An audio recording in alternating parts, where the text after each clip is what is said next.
Hey everyone, so since I'm doing the Vatican more piecemeal because I am not as well versed with European art, at least not like beyond antiquity, figured it might be best to kind of do this bit by bit in shorter videos.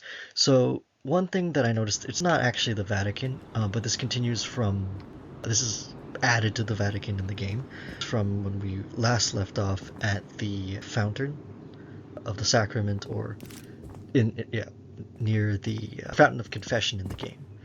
So once we go down in, we open the gates and we go into the underground area. We actually see this giant space with two dragons, which might actually be dragons in my opinion. They're more like chimeric animals, like a griffin or something else instead, to me at least. It might be one of the other chimeric animals that I mentioned in another video. So when we go in here, the central gate, that's the focus where we're supposed to get two keys to open the door from by going through what's called the gold path and the silver path. Now, the gate itself, the keys are of course based off of the keys of St. Peter, which kind of features multiple times throughout the Vatican section, which is an actual kind of motif of the Vatican. But the actual gate itself, as you can see, it's very detailed. It has a lot of different figures and sculpted onto it, and it's not actually anything from the Vatican per se. It's actually more based off of Rodin's, he's a French artist, the sculptor's Gates of Hell. So it's kind of interesting because it is actually one of the most famous sculptures in kind of European sculptural, I guess, canon, you would say. And I've actually visited one of the kind of original copies of it. There are many copies around the world, from Japan to the US to France, elsewhere. And it's actually originally meant to kind of be an actual kind of doorway for a proposed museum during Rodin's lifetime, but ended up being sort of this kind of copies were made out of in bronze and plaster elsewhere. One of the major ones that are featured is in the Musée d'Orsay in France. And yeah, so this is actually the source of multiple different sculptures by Rodin. So he made this beautiful kind of Gates of Hell sculpture, or a sculpted gate, but he actually then made different sculptures separately based off of the original models that he put onto the gate. So the thinker, famously, you might be familiar with, it's the guy that's kind of in a seated position with his fist on his chin. That there are many different copies of that as well, and that has become its own separate isolated sculpture, but it was originally based off of something that he was adding to the Gates of Hell. So it's on both. So several other of his sculptures exist as well. But what's changed in the game though, so it makes sense why they adapted it. The Gates of Hell is based off of, takes inspiration from Dante Alighieri's Divine Comedy. So he has like, one of the books is kind of the Inferno, where he enters into hell and into the different circles of hell. And for those more familiar with, I guess, with literature, you might have heard of, or even like older 20th century cartoons, comics, you might have heard like the entrance to the gate of hell says, or foreboding places, it might have a sign that says, "Abandon hope, all ye who enter here." That is actually from Dante's Inferno, and yeah, and so taking inspiration from that, Rodin tried to kind of make a visual representation of that in his own way.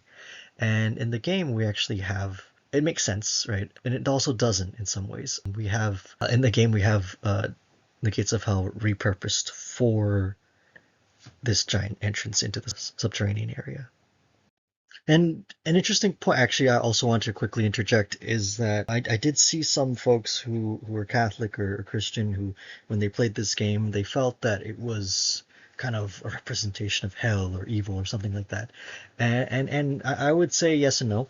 A fundamental part of this game is that it is a trial, right? It's meant to be a trial for those who are worthy.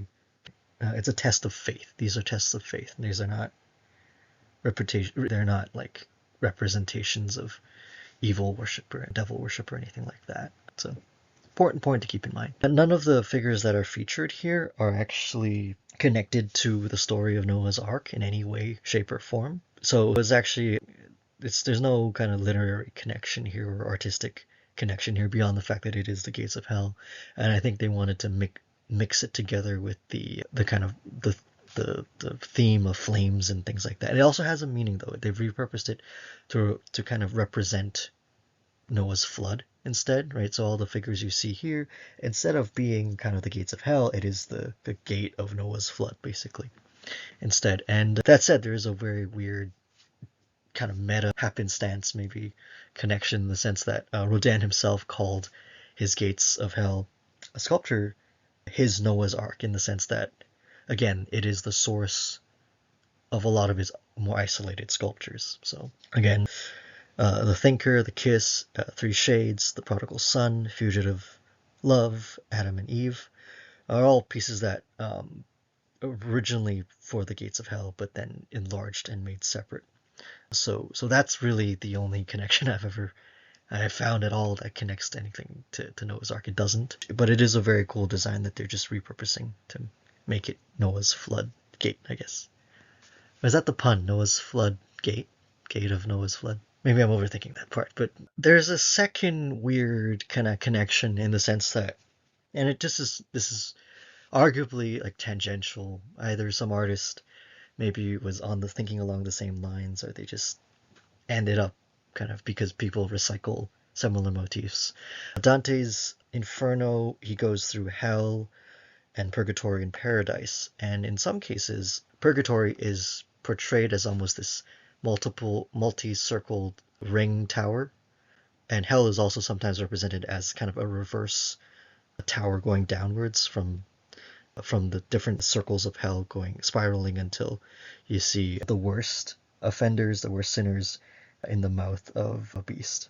So, and in that sense, this kind of tower design is similar to how similar art of the Tower of Babel, art from a similar time period about the biblical story of the Tower of Babel, also tends to be kind of like this ringed tower settlement kind of thing, design.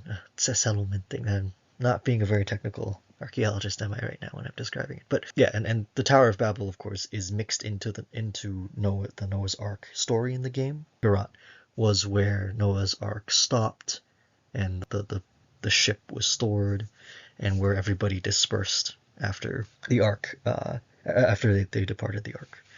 So again, the Tower of Babel story is where, like, at one point everyone is gathered together and then dispersed, and because they could no longer understand each other, they no longer shared the same language. And I'm simplifying that, of course, and it's a much more reductive retelling of it, just for expediency. So again, this is really kind of a loose connection, I would say. A lot of things interconnect, especially when art and literature back in the day was everybody reading the Bible and or several other kind of the similar books, if you could read it, of course, in the first place. So there's a lot of recycling of elements, so that's all it might just be. Now, that said, giving it some even more, I guess, unnecessary amount of thought as an archaeologist and museum person, the actual structure of this level, where when you go underneath the Fountain of Confession or Sacrament, depending on which, using the real name or the Great Circle name, this entire section up until you reach the treasure room is very much structured around the Divine Comedy. So it's not just that the gate is structured around, the gate is tangentially related to Rodin's Gates of Hell, which is related to the Divine Comedy by Dante. This section of the game begins with you going downwards, so you're going down a circular staircase. So you are kind of, and you're going into this trial area that was created by the giant at the Vatican, who was, I believe, a crusader.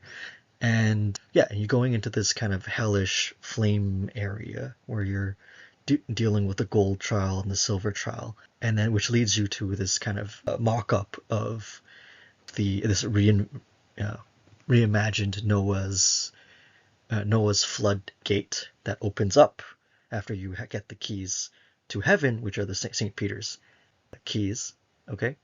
And then the door opens up. You see the Metatron, and you see the angel that these giants in the game worship, and they go and they speak of prayers of atonement, right? So what's that, right? First you got hell, now you have atonement, now you have purgatory, now you have this place where all these giants, all these figures, like Tony Todd's character, would go and pray and kind of try to atone for their sins before they can be redeemed, right? And they're doing so in front of a messenger of God. Then, right after doing this, you can go through the side area, and then we end up in the Vatican treasure room. That is, in a sense, paradise. A very materialistic version of it, but certainly a sense of paradise, a form of reclamation, part of the reclamation project, part of a way to seek the completion of that, getting out of purgatory, in a sense. So it's not a perfect analogy, right? And it is kind of wacky in many ways, but it does sort of oddly fit in a very bizarre way. And I suspect that might be the case. It might be the person who designed this section of the level and made the art for it, or like the team that made the art for it, did take this kind of route. And also, interestingly, yeah, what do we do after going through the Vatican treasure room? What do? We actually go up into the sky. We get out and we go to St. Peter's Basilica again. St. Peter connection. And we ascend it, and we go onto the Zeppelin, and we fly up into the next section of the game. So there is a weird metaphor going on that makes sense in the context of the game designers possibly doing this. So yeah, I need to get back to my thesis. And with the flaming sword too, right? Indy himself also acknowledges the flaming swords represent the angels that guard the entrance to heaven. The cherubs that guard heaven have flaming swords. And so, again, we're having this kind of hell to purgatory to heaven motif going on, right? It does fit within it. They are very much playing off of that idea of gates of hell, gates of Noah's Ark, gates of heaven, very, very focused on the same theme. Again, whoever designed it not only had knowledge of these many different elements, really did their research and really told the art team to make sure that you're keeping to it. Now, what about the silver path? For some of you who might be wondering, if anybody's wondering this, I've realized I'm going into this deep rabbit hole further and further. But for those of you who might be familiar with the Bible, you might see this next section in the silver path where you have all these angels, instead of having flaming swords, they're holding dishes, like these giant dishes of flames up into the sky. And so what could that be? And that seemed a little bit more odd, and what it most likely is meant to be a burnt offering, so like an offering of a goat or something to God. And one of a famous instance of which is from the book of what's known as the Book of Judges in the Old Testament, where Manoah and his wife, unable to have children, do give a burnt offering, upon which an angel helps kind of to carry that to God, and then after that they find themselves able to give birth to Samson, or as their child.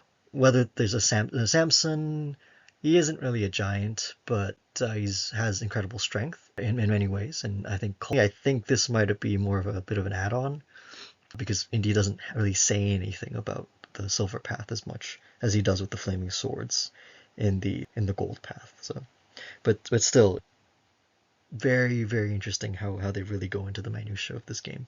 So, and also shows the amount of love that the developers really had for this, and it's a nice touch. I'm impressed on how many weird rabbit holes I can get into playing this game and trying to do some background research into it as well. And so that's about it for this section of the game. So yeah, surprisingly, I just thought I would be talking a little bit about the fictionalized gates of hell, or Noah's floodgate now in the game in its repurposed form, but turns out there are all these other little kind of connections that could be related. So that's just the price of being an Indiana Jones fan and an archaeologist at the same time. But yeah, I mean, I send some of these elements, and I apologize to anybody who studies European art or studies the history of the Bible, and if there are any errors or connections that you'd like to add, please add to the comments. I'd love to know. If you enjoyed this video, please like and subscribe. I'll see you next time.